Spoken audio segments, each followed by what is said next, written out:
Okay. So we're in pretty good shape here. Maybe we'll have a couple more folks join, but I think a lot of the folks who are going to join us tonight are already here. Aaron, do you want to, Aaron Goldberg is the president of the Lost Mural board, and I'm going to let him start by saying a few words. Thank you, Eliza. Good evening, everyone, and welcome. Thank you for attending our Lost Mural project presentation by Rick Kerschner, our coordinating conservator for the project. The journey of the Lost Mural is not simply the incredible story of saving a piece of art. It also is a marvelous story of the collective action of many in response to the call of history and the responsibility to save our shared artistic, cultural, and historical legacy. We would not be here without the foresight of several individuals and families and donors who have helped us in many ways.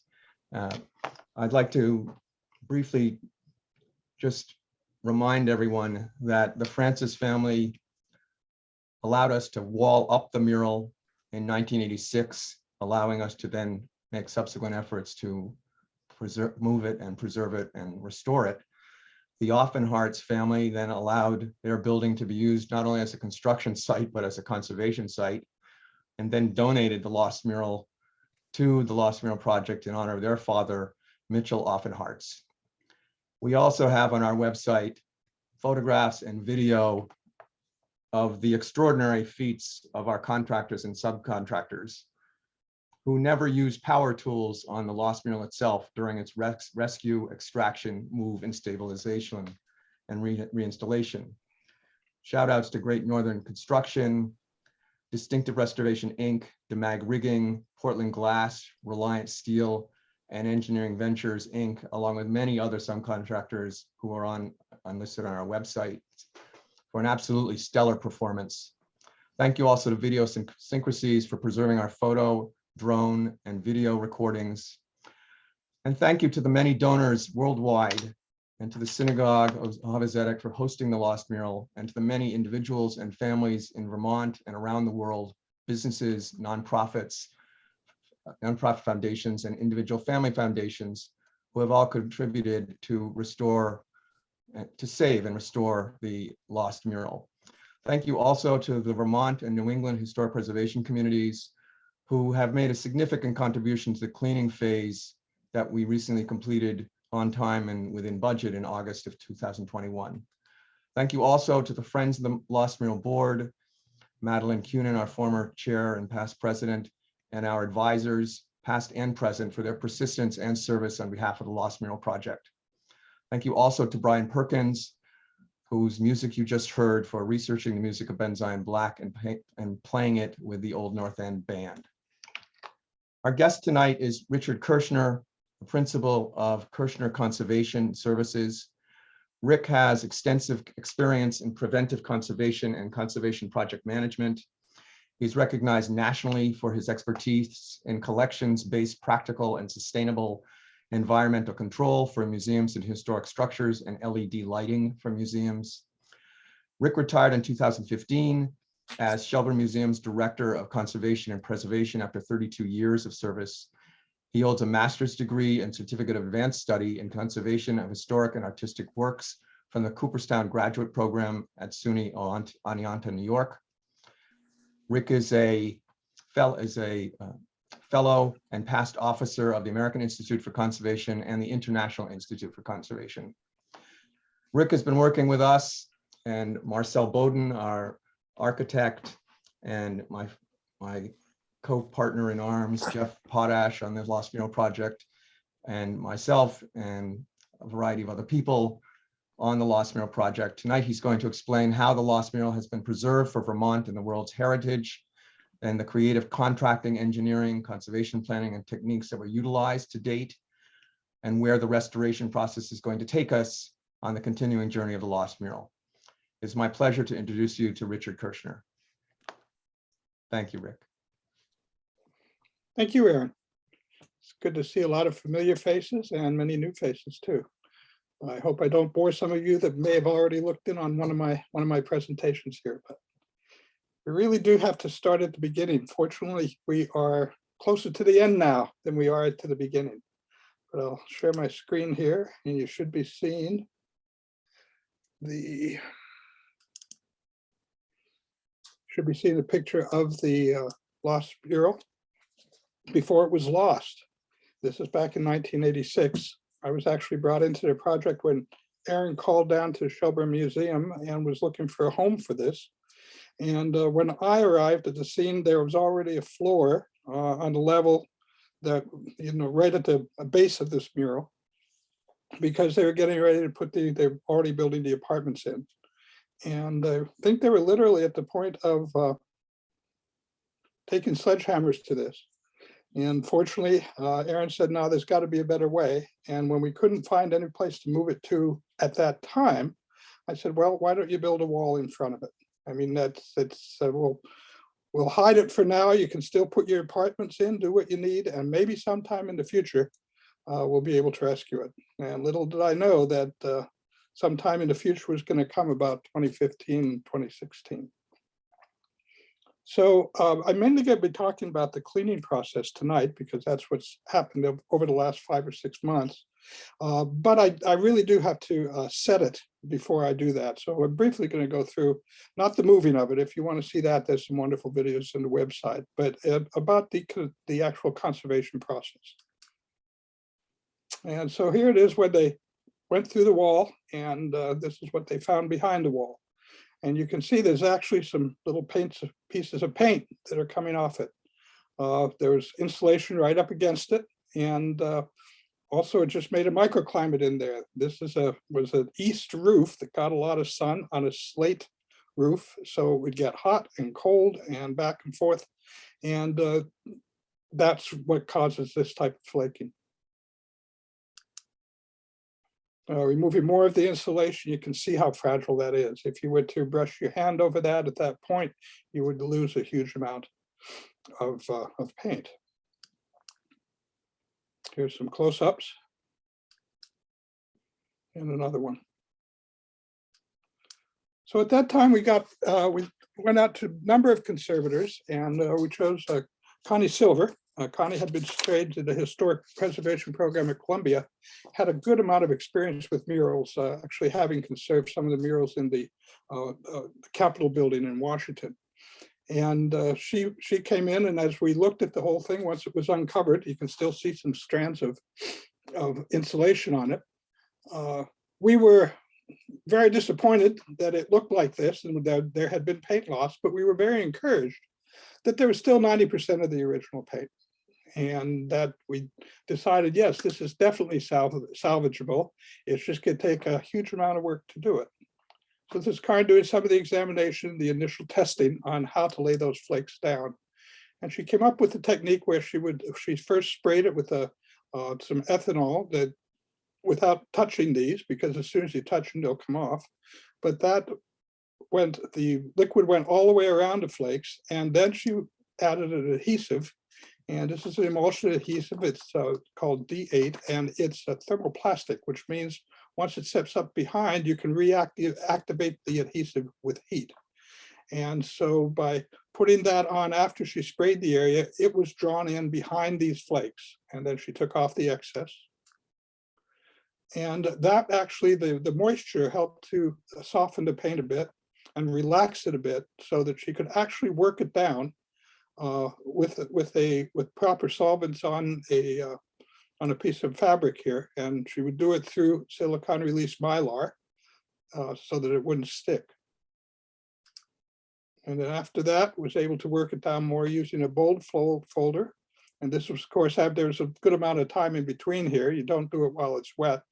You wait till it's a little more sticky and all. And then finally, after it dries, you could go back with an iron, a tacking iron, and the heat will also help to lay the paint, to relax the paint a bit and lay it flat. And you can do it through the silicone release mylar and end up with a consolidated surface. So that what I explained in less than a minute probably took her about a year consolidating the whole mural. Then after the mural was moved, that was all while it was in its original location. But after it was moved, Connie also worked on cleaning it, doing cleaning tests while it was still in place. And then after it was moved to a Hobbyzetic, and that's what you see here, where she's cleaning a section right down to the paint. There are many layers of varnish that had to be removed, and doing some tests. The other conservator that we've worked with it recently has been Jenny Baker. And Jenny Baker is a furniture conservator that was trained at the Smithsonian Institution Furniture Conservation course. And she also worked at Schober Museum on various projects after she had her training. And she lives right here in the area, which is very nice. And I wanted somebody that was experienced with larger objects than just easel paintings. And Jenny has that kind of experience. And I knew from her work at Shelburne that she was very good in cleaning. And so we hired her to work with Connie to clean the mural. And she developed some very good systems and did much of the cleaning.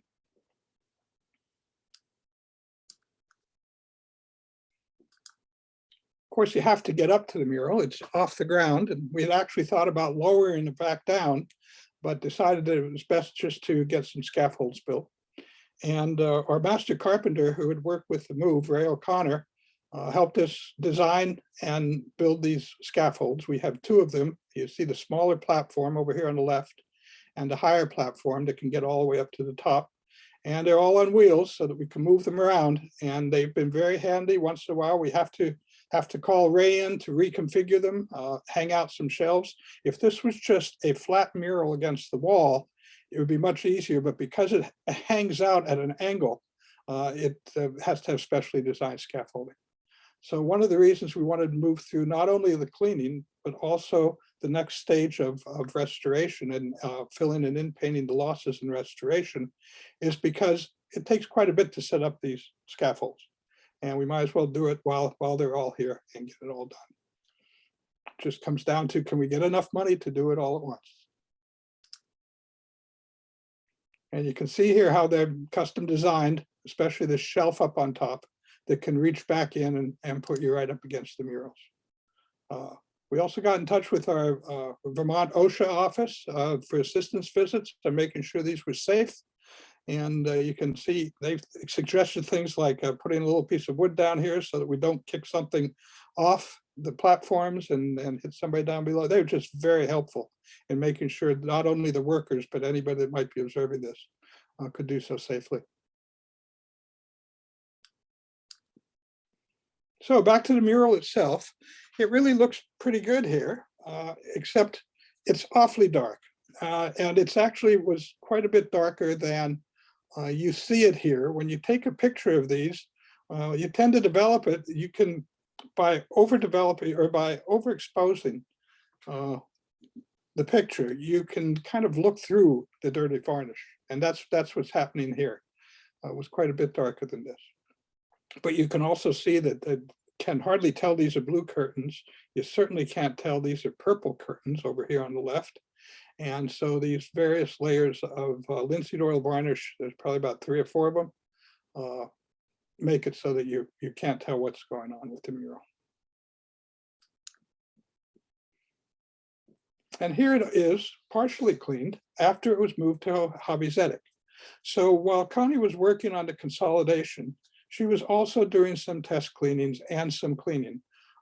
You saw what it took to consolidate it, and just using those different solvents, you couldn't not clean off some of the varnish. But as you can see here, there are some test spots. This is a test area over here in the lower corner on the left panel. And that's right to the paint, nearly to the level we need it to be.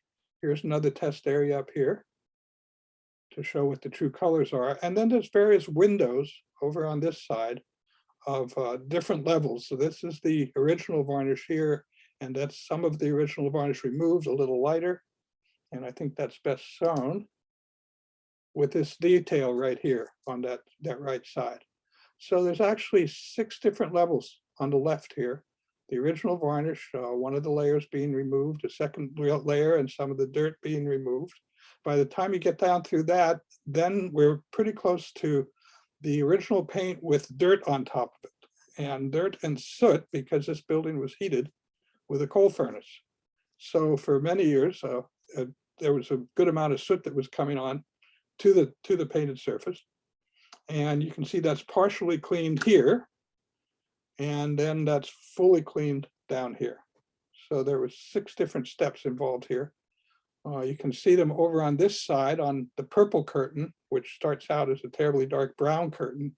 And as we thin the varnish and clean the dirt and varnish between the layers, it becomes more purple until we finally can get to the point where we can actually see this wonderful arboresc design beneath it.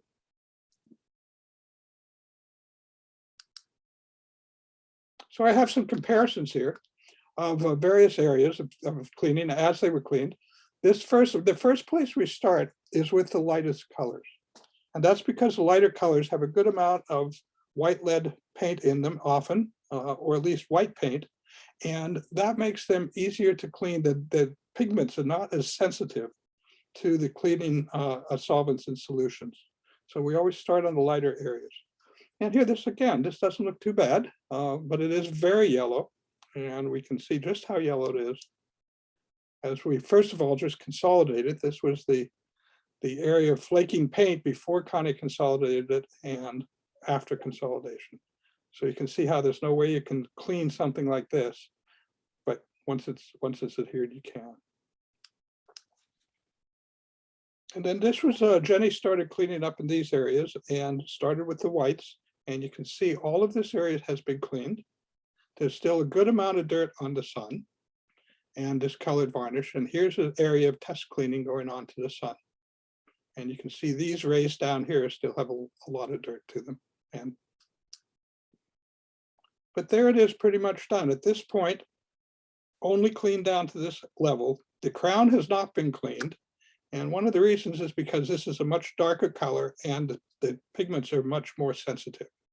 And so she wanted to work her way through the mural, going from easy cleaning to more difficult cleaning. So she'll come back and do the crown. Actually, it's one of the last pieces because it was so sensitive. Here's a comparison of this top knot above this red curtain that's above the sun. And this is before it went behind the wall. So this is from the 1986 details. We're very fortunate that, it was very planned out, but Aaron made sure that we got pictures before it went behind the wall. And actually one of Benjamin Black's daughter, I think it was, Aaron, you'll need to correct me, that the daughters funded this to get very good detailed pictures. And we are so glad that we have them now, as they're going to be guiding our reintegration and our filling and in painting and some of the work that's have to be done in the restoration.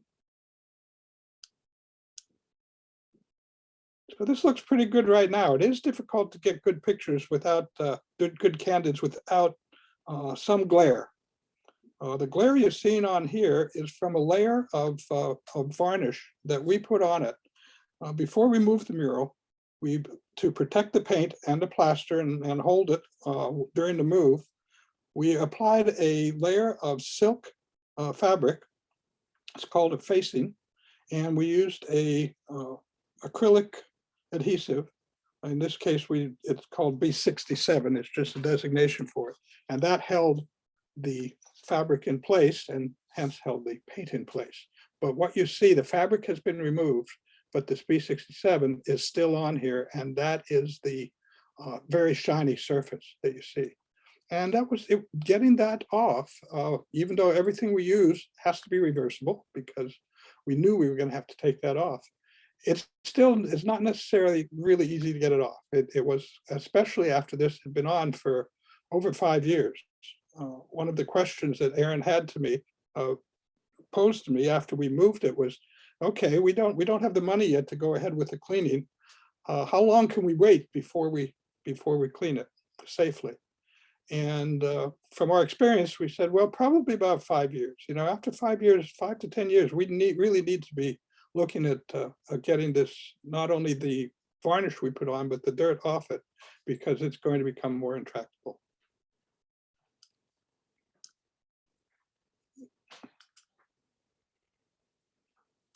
And so here it is. This hasn't been completely cleaned yet. Well, maybe this one has. Let me check. I think I got them out of order here. Yeah, this is before the cleaning. And this is after it has been completely cleaned. And so you can see how the details are coming up much better now. We could see them. I'm going to go back to photos. You could see those details here, not as bright, of course, and not as distinct, but they were behind there. And now they're finally visible. Now, some of the things we're looking at with this, and I'll come back to in a minute, is these various shades of red, dark red, on top of the pink. And for details, for shadows, and those became really quite interesting and presented a problem for us as to what they originally should have looked like. Here we are on the right. This is the right knot of the curtain, and you can again see these different dark red highlights.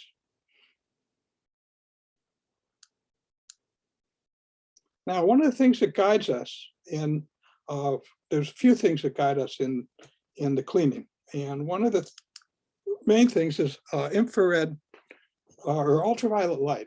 We can look at these under a black light, under an ultraviolet light. And when we did, we were kind of confused, but because what happens is under ultraviolet light, as you know, somebody with a white shirt will fluoresce very, very strongly, whereas dark colors don't. And so that's also what happens with varnishes. The more recent the varnish, the more it's going to fluoresce brighter, and also some of the pigments will fluoresce decently. But when we took a look at this under ultraviolet light, these dark reds looked almost completely black. And that to us indicated that they might be a later paint. The older the paint, the more it's going to fluoresce, and these didn't fluoresce at all. And so we were confused because we didn't think that anybody had done any overpainting on this piece and its inaccessibility over the years. And so one of the ways that we can analyze that and get an idea of what's going on is to take cross sections. And these cross sections are marked up here. There's these little tiny white spots where we've taken a section right through all the layers of paint, and we send it off to analysis. And a lady named Amy Cole Ives, this is all she does. This is her expertise as a historic preservationist. And she mounts each of these little samples in a piece of polyester and then sands them down until you can look right across all the different layers. I'll see if I can make this a little larger.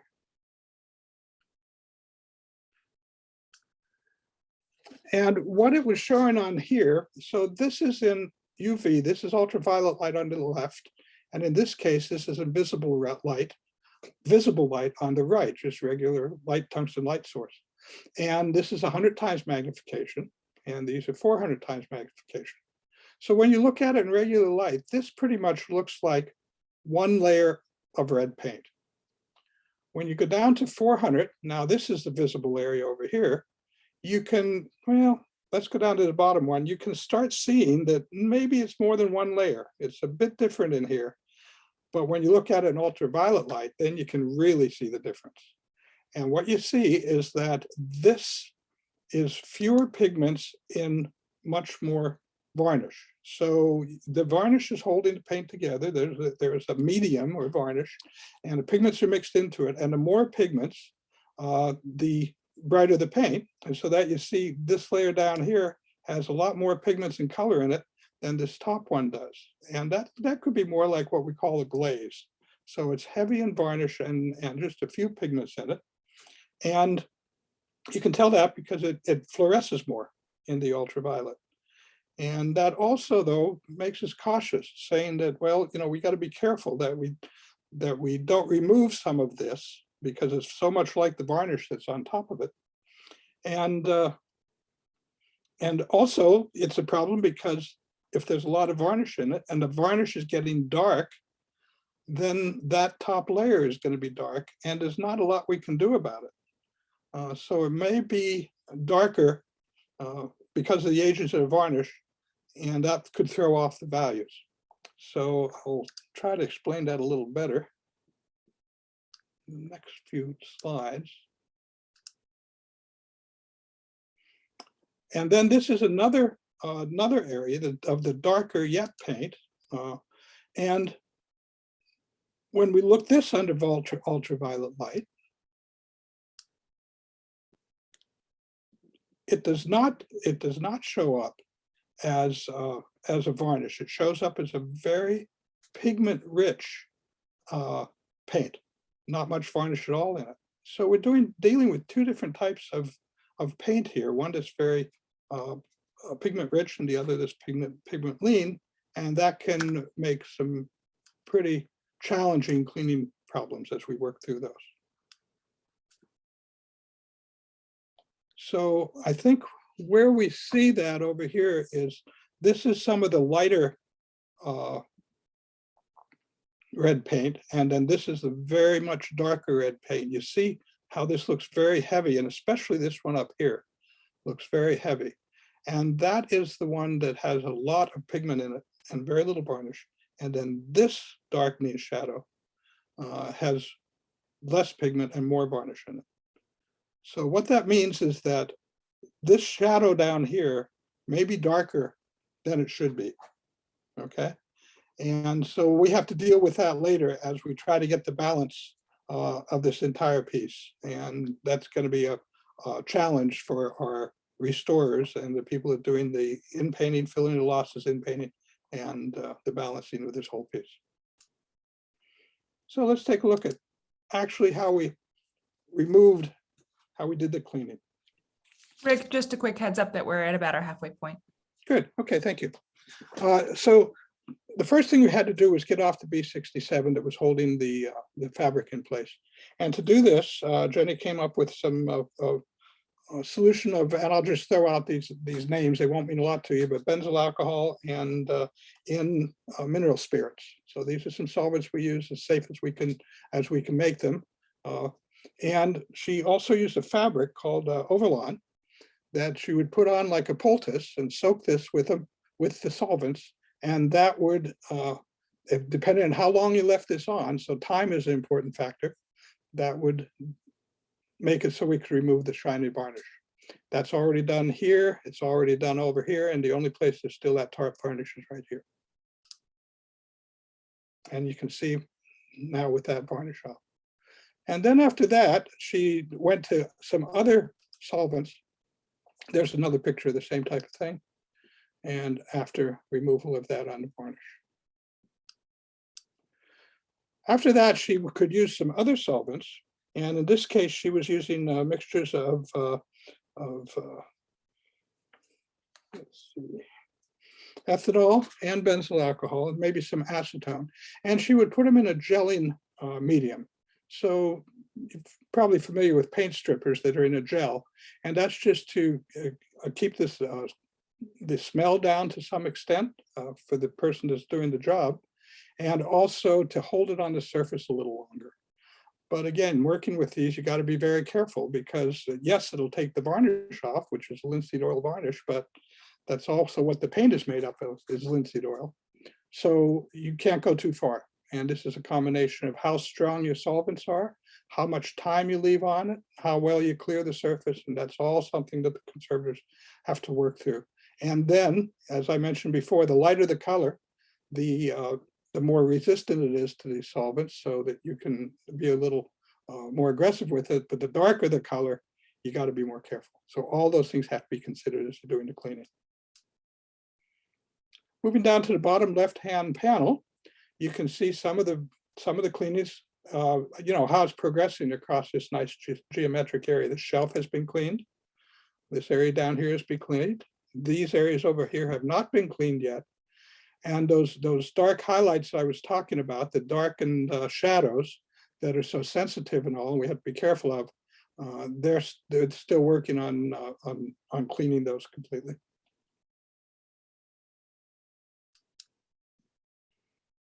Here we are using this poultice cloth and just moving right across the surface. Here you can really see how nicely this faux marbling is coming up, or this faux graining is coming up.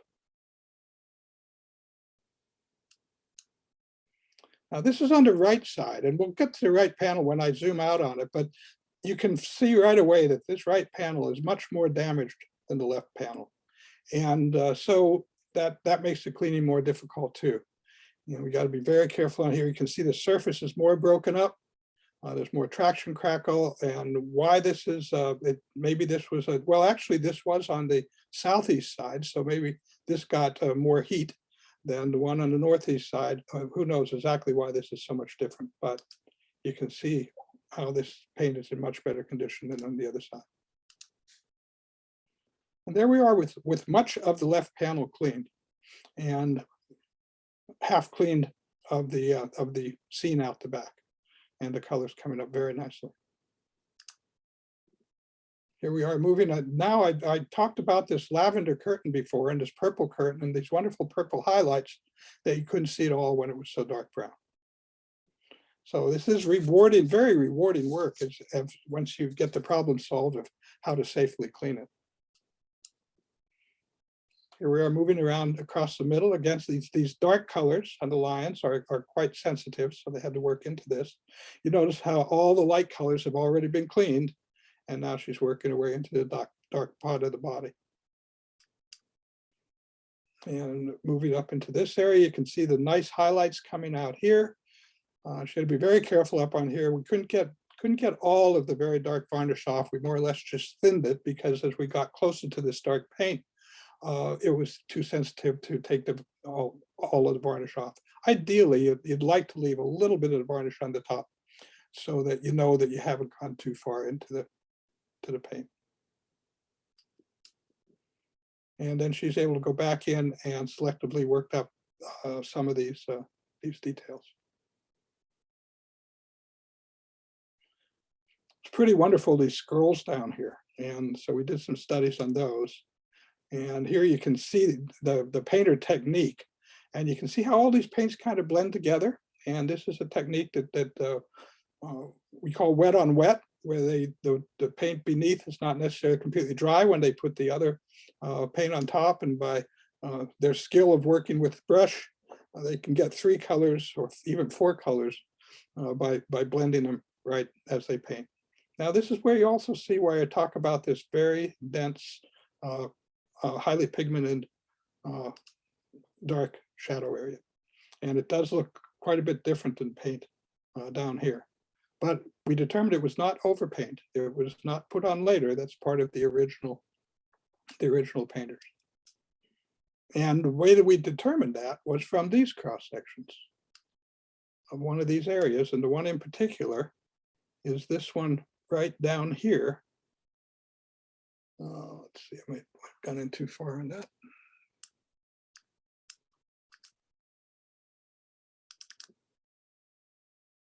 And there's a crack right down through here in the paint. And if this dark layer on top was put on as an overpaint after the crack formed, then the liquid paint would have penetrated into the crack, and it did not.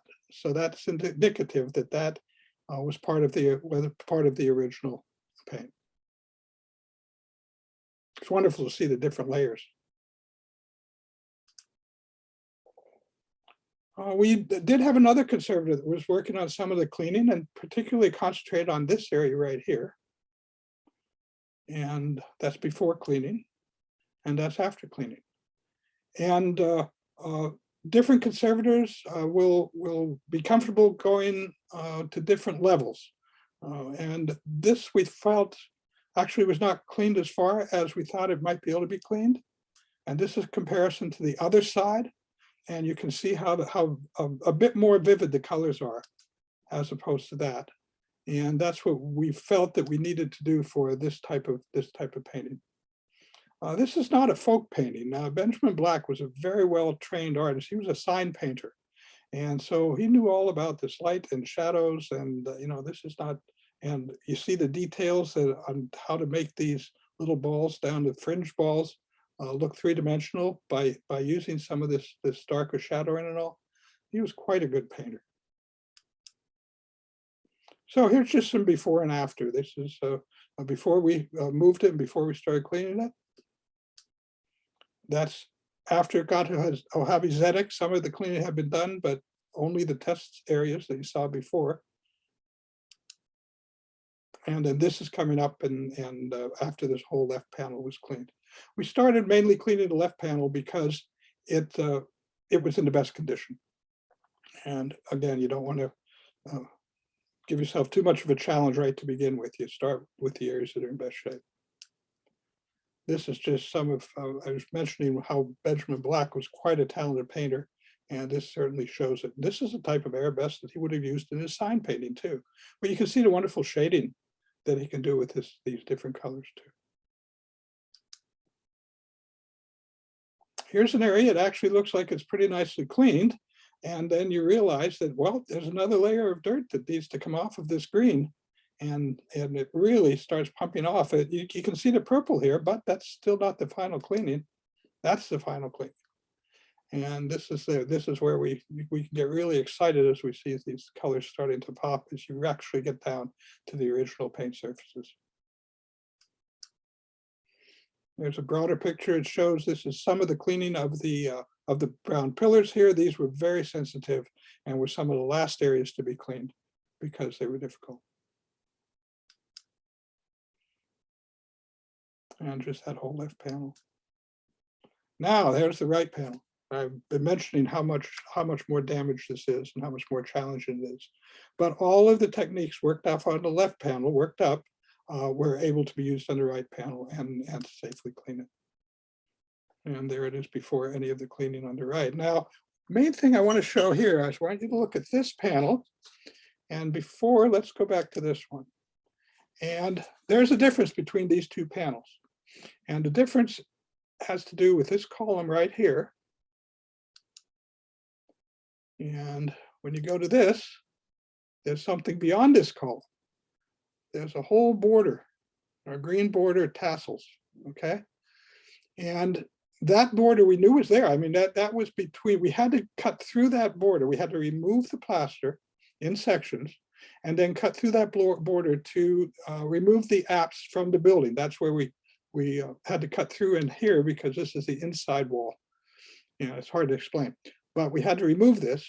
But when we get back to the mural, we're missing something because this border is meant to go all the way around it. And this is also meant to be a tent structure inside a tent where the tabernacle is. And by putting that border back on, we make it look more like a tent structure. So that border is going to be reconstructed and put back on. The border on the left is completely missing and it'll be reproduced so that we get the whole effect. Now, the other thing to look at is here's this border that has these wonderful tassels. Maybe I can show it better in a, this is before we moved it. And yes, notice how this border is painted and the amount of skill that goes into these tassels versus these tassels. We're quite sure there were two different hands that were being used. There wasn't all just Benjamin Black. He had assistants working with him.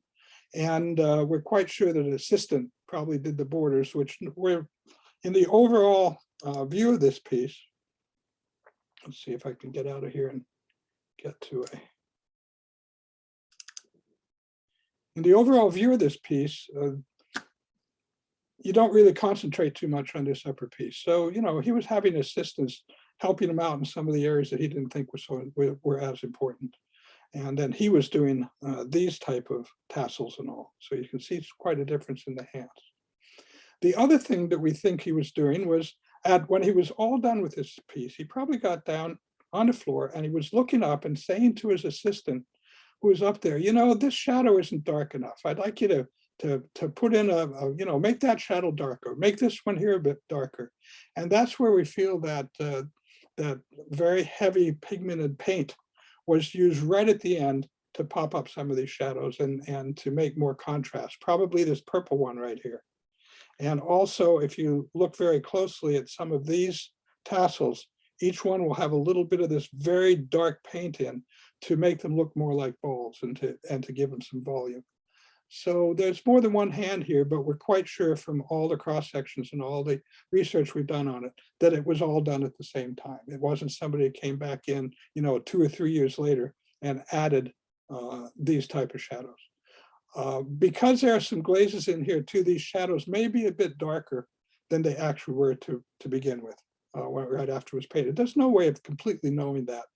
But that's where at the end, we really have to stand back from this and try to balance the whole thing. And that's going to be a challenge as we move forward into the restoration piece of it. So I'm going to go out to a whole, going to go through some of these.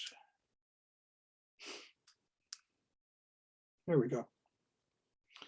So, you know, the next stage now is filling all of these losses and then coming back and in-painting them. And by in-painting, we mean we're just going to paint the losses. We're not going to put any paint over top of the original paint.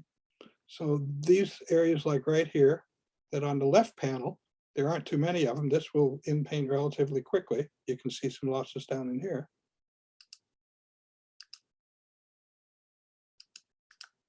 And let's get to,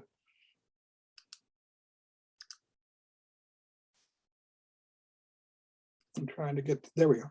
And then the right panel, there is going to be quite a bit more work on this. Now, one of the things that's going to guide us on this, I'm going to try now to go to another set of photographs. So I'm going to have to stop share. And then start share again.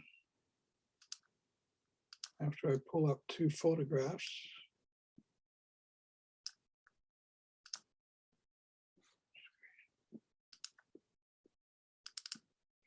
Okay, you should be able to see 2 large photographs here.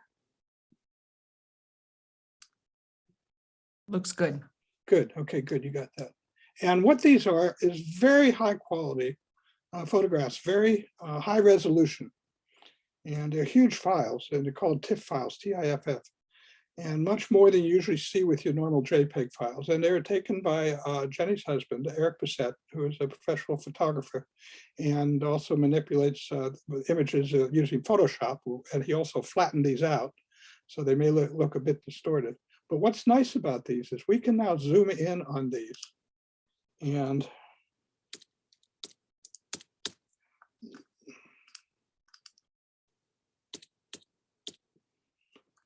really, without any distortion. And what I'm doing is zooming in on this top side here, top left.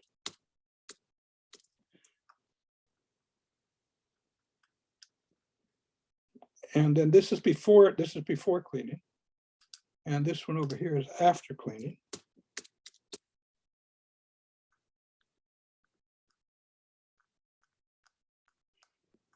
And you can get similar scale. There we go.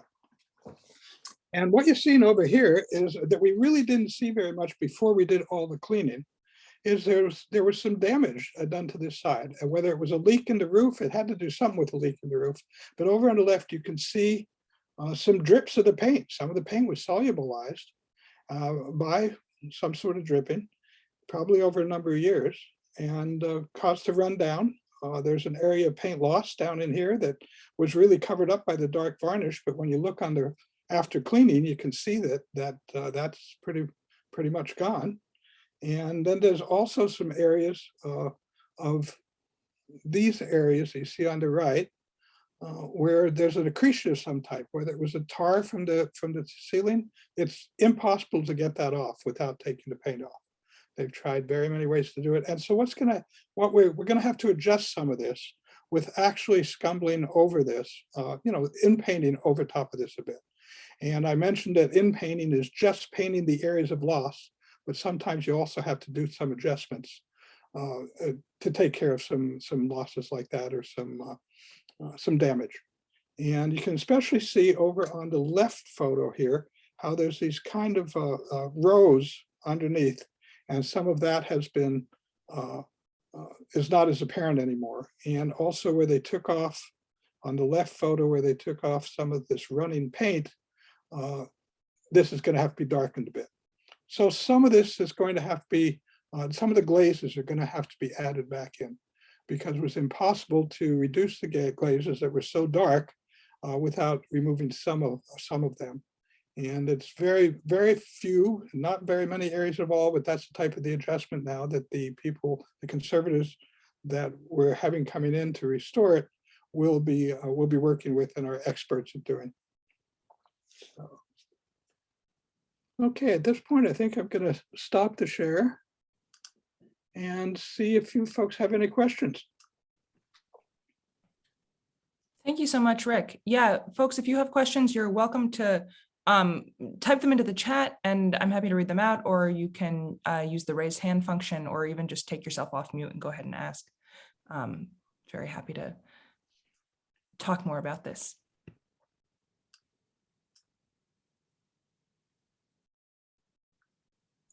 I have a question, and I may have missed it. I'm sorry, work ran over time and I missed the first bit of the presentation. But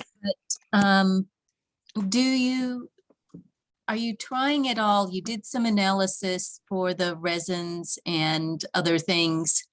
And are you doing analysis to try to match the paint to what was used then, or are you just trying to match to colors?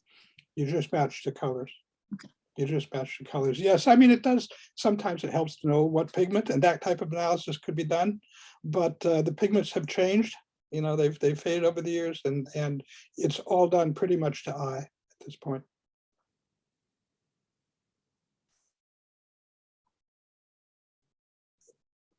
We have a question in the chat here. So Alan asks, I understand that the mural was controversial for including angels. I'm curious how these were depicted. I didn't see any angels in your images, in your photos. No, they're actually on the areas of the mural that no longer exist. Aaron, you might be able to answer that better. As far as we know from our interviews, the cherubim and musical instruments were located in the ceiling portion of the mural, which ran from the front portion at the very top of the mural that you saw, all the way back over the men's prayer gallery and the women's prayer gallery.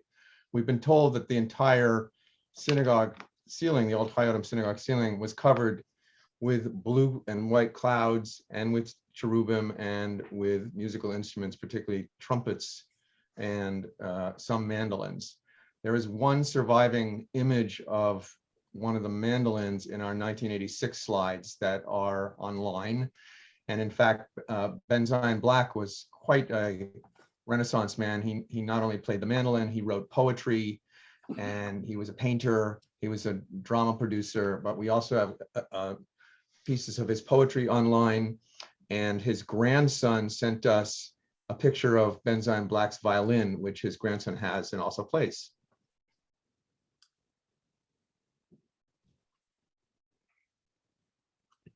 Such a fascinating character. Does anyone else have any other questions for Rick while we have him here with his tremendous expertise?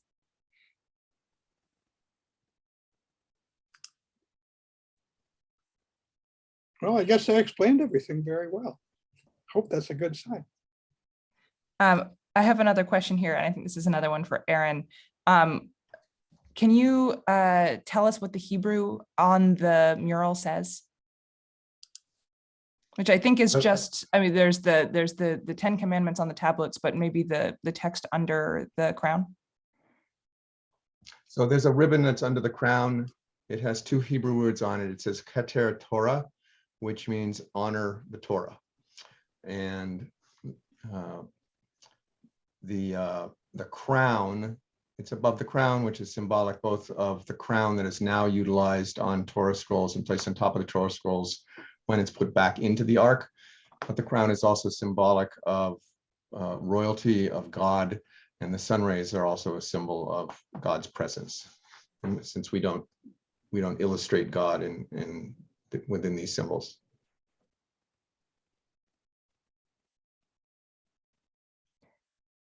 Aaron, do you want to say anything about sort of what our next steps are right now?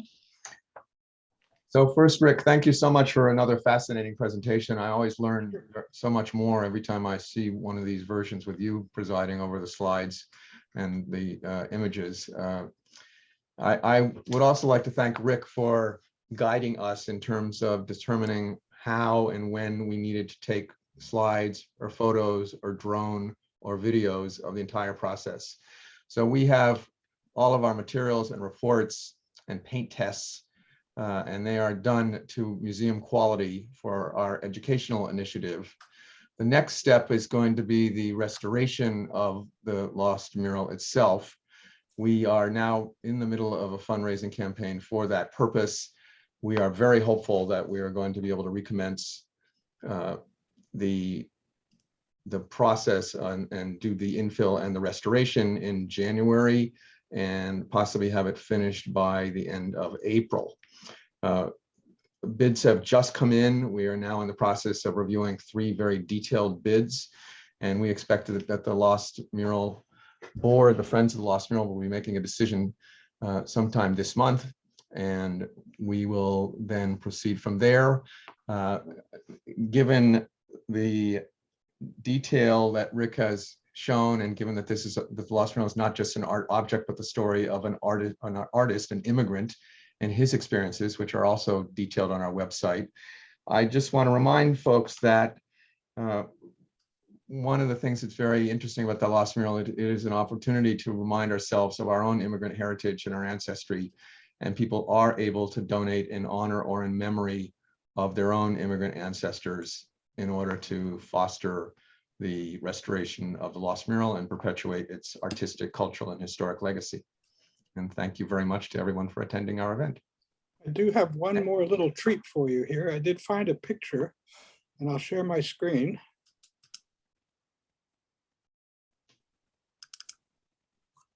Ah, thank you. That is one of the musical instrument pieces that was lower, I think lower on the front wall. Was that, Aaron? Over to This the was, left? yes, so this is an image that was located on the left side of the ark. If people look at the original black and white photo of the Lost Mural that is above the ark in the Chayyim Synagogue, and we only have one photograph of that picture, you will see that the ark is positioned in the center of the picture, and there's wall paintings on both walls that go down on both sides of the ark, and the actual part of the ark that we have saved is located above the ark. And this was done in, painted in 1910, and this wonderful Art Nouveau border is around it. And they also was some indication, I think we have a little bit of that on one of the remaining pieces that was up on the right-hand side of our present mural. And so it was much richer than it is now, but we're fortunate that we could save as much as we did. Yeah. Thank you I for saw a sharing that question. photo. Rick, yeah, there's one more question about what is the instrument in the middle here? I Looks believe like a that- banjo. It does So, look like a banjo. I was wondering if it was a drum actually, because I thought maybe those were drumsticks on either side of it. I suspect it's a banjo, and I believe it's a mandolin and, Mandolin and a violin. viola. Yeah. And this was Black's passion, wasn't it? Yes, so Black was also a classically trained musician, and Yeah. he was both a producer, director, writer, singer of music. Brian Perkins, who is one of our artistic and musical consultants, has done a lot of research. We're very fortunate that we have Benzion Black's poetry also at UVM, and his Yiddish books went to the Montreal Public Libraries, but his musical collection is actually at the UVM Special Collection. So it is possible, and we have. Brian's done a great deal of research on researching what Yiddish materials he listened to and possibly performed when he was doing musical direction and composition with his theater. Well, thanks everybody for attending. The website is lostmural.org, and we greatly appreciate your support.